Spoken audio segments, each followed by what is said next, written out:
kabalo mo lang, hoy. Hindi siya marunong maglangoy. Kabalo mo ko? Anong oras na?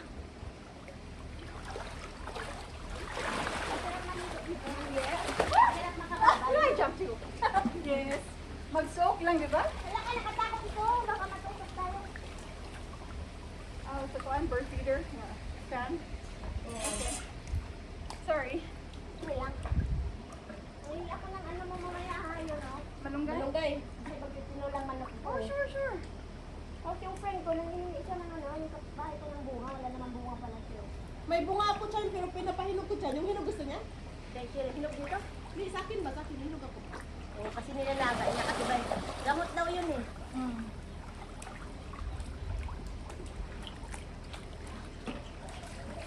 Ay! Nalumali siya. Natawa talaga ako nung high school ako. Oh, pila na, kasi mag-screening ng mga magmaminorate.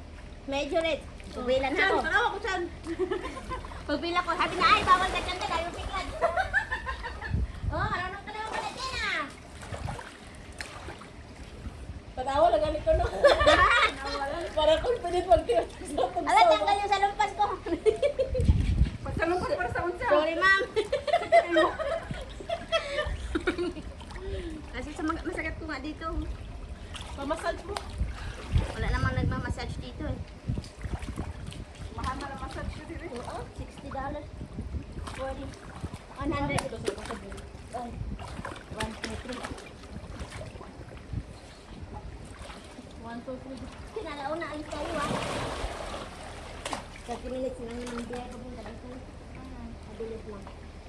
Layo ka dito sa Edinburgh dyan. Okay lang. Gusto ko kumuha ng bahay, may swimming pool din.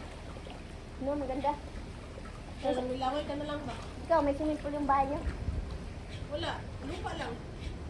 Butang yung swimming pool. Gasto kayo no? Ayaw. Hugas na yun ka. Ito dati naman to, eh, siguro.